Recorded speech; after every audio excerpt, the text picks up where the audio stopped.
Perkenalkan, nama saya Purwanto. Masalah pertanian itu memang kerjaan saya dan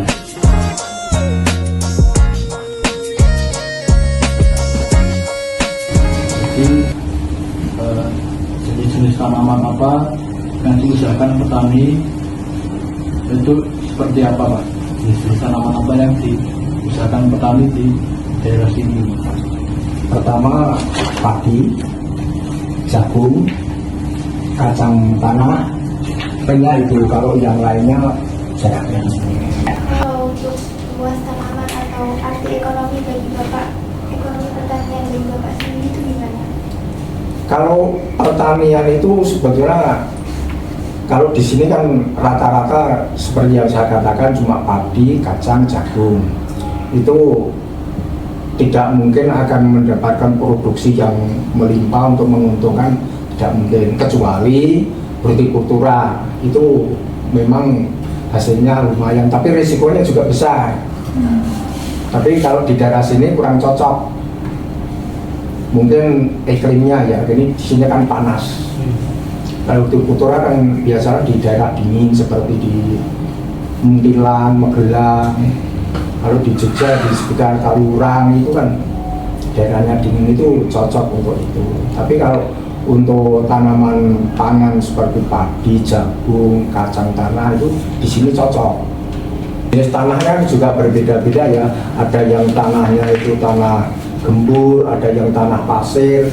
Itu juga penanganannya juga berbeda. Biayanya juga berbeda. Kalau tanahnya gembur mungkin biayanya lebih ringan, tapi kalau tanahnya pasir itu biayanya lebih besar, hasilnya tidak bisa maksimal.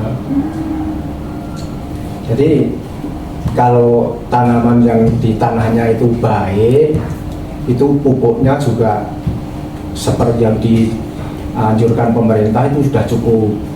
Tapi kalau tanahnya itu jelek, tanah pasir, itu tidak cukup yang dijatah dari pemerintah. Jadi hasilnya kalau dipakai jatah itu hasilnya tidak sama.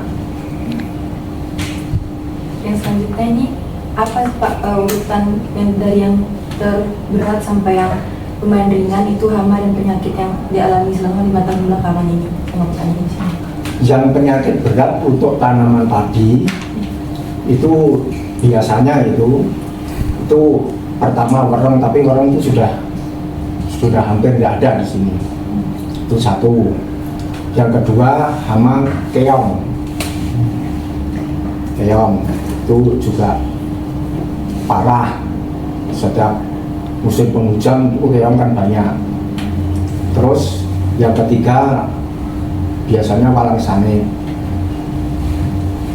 Terus hama penggirek batang, sundep, itu kalau padi. Dari 5 macam ini. Ini kalau istilahnya, kalau di sini istilahnya padi kena penyakit dekluk. Jadi kalau sudah keluar padi, ini patah leher. Nah, patah leher ini itu penyebabnya awalnya dari kuku kecil-kecil. Waktu padi umur sekitar 30 hari sampai 40 hari itu ada kuku kecil-kecil itu bertelur di situ. Terus nanti netasnya setelah ini mau keluar padi, jadi ulat sudah di dalam batang, dimakan dari dalam, ini terus patah leher, jadi gabuk padinya. Kalau udah patah leher nggak panen. Tapi itu juga jarang di sini. Yang sering itu di daerah Prambanan, dulu tuh sering ada seperti itu. Terus saya memberi masukan di sana. Sekarang sudah ya keserang itu. Yang paling susah itu sebetulnya sama sundep ya. Sama sundep itu masih tanaman sekitar 1 bulan, tapi daunnya sudah mengering. Itu susah diatasi. Tapi itu biasanya ada musim-musim tertentu gitu. Kalau ada cuaca yang tidak baik, dan musimnya tidak tepat, itu bisa terjadi hama itu. Karena di sini kan masa tanam padi itu kan biasanya itu kalau menghindari hama ya, itu masa tanam bulan Desember itu pertama. Terus tanaman yang kedua bulan April, itu tanaman padi yang kedua. Itu untuk menghindari hama-hama. Tuh, kalau di sini itu yang saya pelajari loh, itu dari kecil sampai sekarang. Tuh. Terus kalau tanaman palawija, jagung atau kacang itu mulai tanam di bulan Juli itu paling bagus.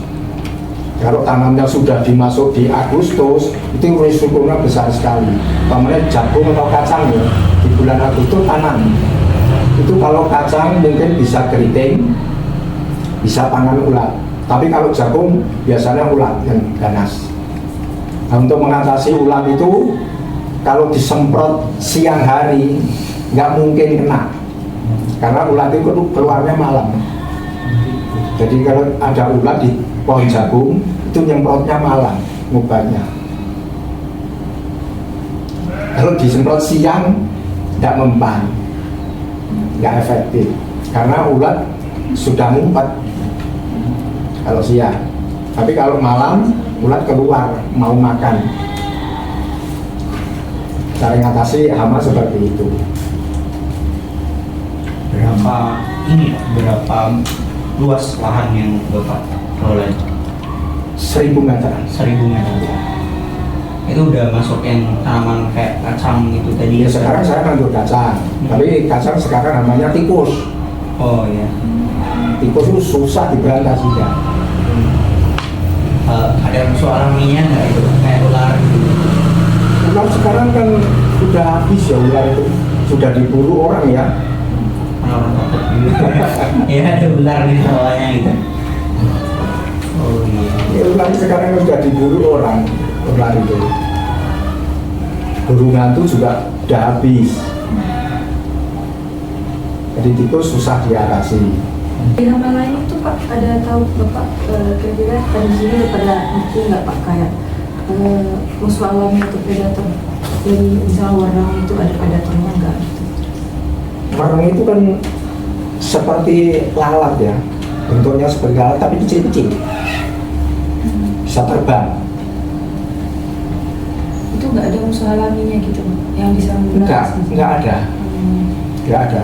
Itu musuh alaminya nanti kalau hilang ya hilang sendiri. Kalau datang ya nggak amit-amit. Seperti itu kalau orang. Tapi orang itu ganas ya, kalau tidak segera dibasmi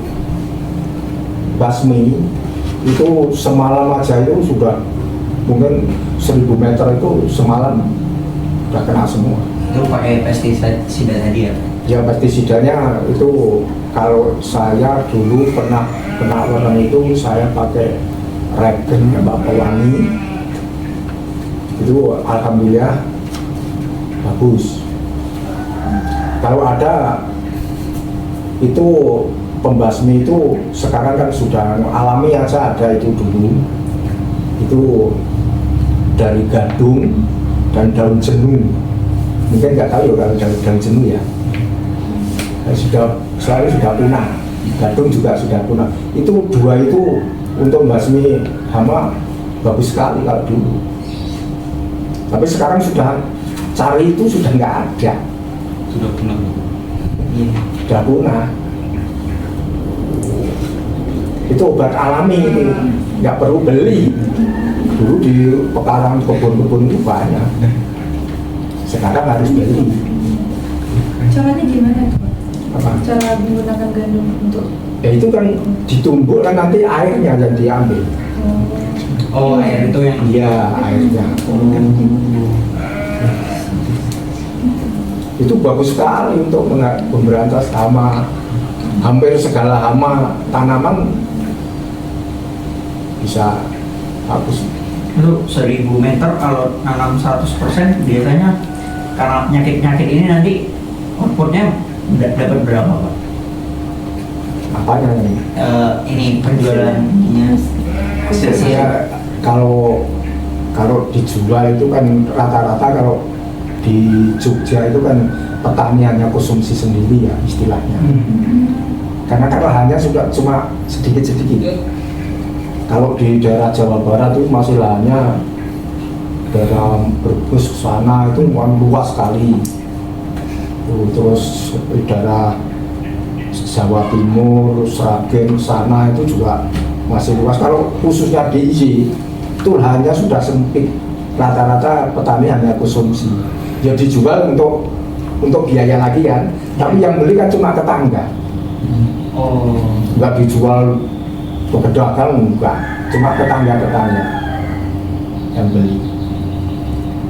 Misalnya nih Pak, dari 100% yang Bapak tanam itu Pak tanamnya, terus itu karena hama-hama yang ada itu, Bapak bisa kerugian yang Bapak peroleh itu berapa persen? Maksudnya tuh antara 20% atau berapa gitu? Ya kalau tidak terserang hama itu kalau tanaman padi itu 1000 meter itu tidak banyak karena tanahnya kurang bagus ya di sini ya. Itu sekitar jadi berasnya itu sekitar 3 kuintal.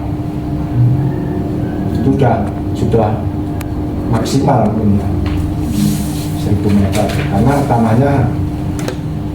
tanah kan tanah tak ada hujan. Kalau tidak ada hujan nggak bisa nanam. Kalau terserang hama gitu Pak? Nah, kalau terserang hama ya hasilnya tidak maksimal, biayanya nambah. Pupuk organik itu juga mahal, carinya juga tidak mudah. Kompos itu ada di kelompok kandang itu kalau mau kompos kan itu kotoran itu langsung dibuang sawah. Itu namanya kompos karena tidak ada proses fermentasi. Itu namanya kompos. Tapi kompos paling bagus daun-daunan. Itu paling bagus kompos. Soalnya kalau kotoran hewan itu kalau terlalu banyak nanti padinya itu rasanya kurang enak, mudah basi. Kalau terlalu banyak kompos dari kandang, pupuk kandang itu seperti itu, mudah basi. Tapi kalau pakai sing organik itu berasnya lebih enak, tidak mudah basi. Tapi kalau pupuk kompos dari daun-daunan itu berasnya lebih enak, tidak mudah basi.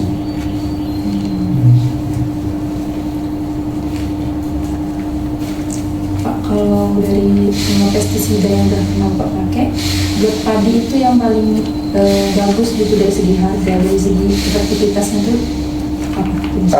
Kalau tanaman itu biasanya Regen yang saya andalkan, merek Regen. Ya.